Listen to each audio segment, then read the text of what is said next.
Hello，大家好，今晚咧就想同大家咧去探討一下，就係當一段感情要結束嘅時候，究竟係可唔可以好好分手嘅呢？而主動提出想分開嘅一方，其實又係唔係一定係代表當佢哋嗰個關係可以結束嘅時候，佢哋就會有一種解脫嘅感覺，就唔會有傷痛嘅呢？今晚呢，我就好想去同大家分享一下。大家好啊，我係 Bianca Dr. Ho。咁咧，我感恩今個月咧俾我接觸咗好多唔同嘅個案啦，而比較接觸得多嘅個案呢，都係同感情啦或者係婚姻有關嘅。咁我喺處理呢啲個案嘅時候呢，就都有一啲嘅體會，所以好想去同大家分享。好多時喺一段關係入邊，當要去到結束嘅時候，總會呢，大部分時間都有其中一方發現自己已經唔再愛一個曾經自己可能愛嘅人啦，又或者佢已經發現自己原來好早之前已經放低咗呢一段嘅感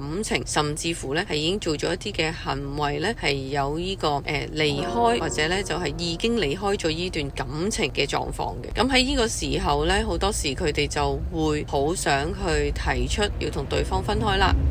咁而另一方呢，我發現好多時呢都未必有機會呢係察覺到對方原來一早已經係放低咗個關係啦，甚至乎呢，有陣時呢呢一個人呢，佢仲會呢係認為呢對方同自己一樣呢，都仍然係好重視呢段關係啊，甚至乎呢係相愛嘅。咁喺呢個咁樣嘅情況之下呢，我哋好多時都會覺得被人哋去分手啦，或者係被人哋背叛啦、遺棄嗰一方呢，一定係最傷痛噶啦，因為佢成件事係被動嘅，咁亦都好似係冇乜一個選擇權。咁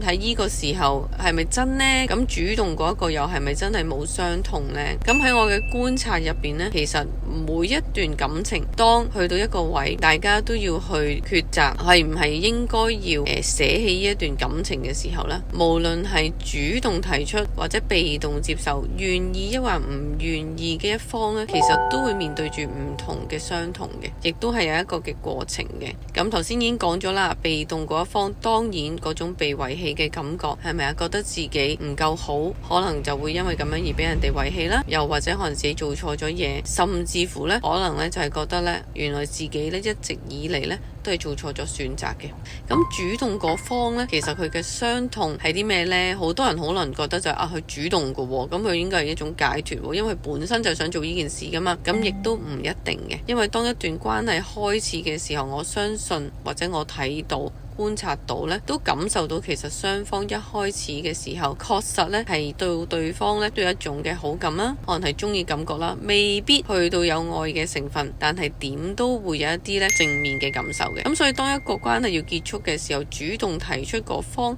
其實喺佢提出之前，亦都已經經歷咗好多嘅掙扎啦、不捨，甚至乎呢好擔心自己會唔會後悔嘅。咁所以當佢哋提出咗呢一個分開、分手或者係要放低一段感情嘅時候呢，其實同樣地佢哋都會要面對住傷痛。呢一種傷痛有啲唔同嘅就係可能佢哋會好矛盾啦，懷疑自己會唔會有做錯決定啦，覺得自己係衰人去傷害咗對方啦，甚至乎就係都會咧係對自己嗰個嘅人格啊或者係各方面啊，即係個人係點咧，係有好大嘅反思嘅。咁一般嘅關係咧，感情關係又或者任何嘅關係嘅失去咧，其實我都有同我嘅個案咧分享，一般都係需要咧1至3年嘅時間先可以慢慢復原嘅。咁好可能呢，第一年呢，就係我哋要俾嗰啲嘅感受沉澱一下啦，慢慢去適應，係咪啊？好多時突如其來會有一種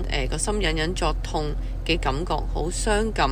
覺得個天已經跌咗落嚟，甚至乎呢，曾經同對方有嘅好多嘅美好回憶、希望，咁通通呢，其實都係要慢慢呢去放低。咁第二年嘅時候呢，我哋會開始呢慢慢意識到呢個係一個嘅現實啦。我哋開始有一個過渡期去嘗試呢，都適應一個即係新嘅生活啦、新嘅角色啦，甚至乎就係去適應呢冇咗一個曾經嘅伴侶係咪喺自己嘅身邊。好多嘅生活習慣都唔同咗嘅。咁而去到第3年呢，過渡期過咗之後呢，咁我哋就開始都慢慢咧去接受呢一段感情已經係冇咗或者係失去咗嘅感受，亦都慢慢咧再去睇翻呢一段嘅感情啦，回顧翻呢啲片段嘅時候咧，都未必會有太強烈嘅情緒感受，而且咧覺得自己咧開始咧係可以重新出發啦。咁所以對於一段關係，無論係感情啦，甚至乎有啲時候係工作啦，或者係仔女啦、寵物啦，其實所有呢一啲牽涉我哋好強烈情感嘅關係呢，其實無論我哋係主動去放手，或者係被動地放手呢，都係會有呢一種傷痛、哀痛、哀傷嘅感受嘅。咁今日呢，我就想同大家分享咁多啦，下次見，拜拜。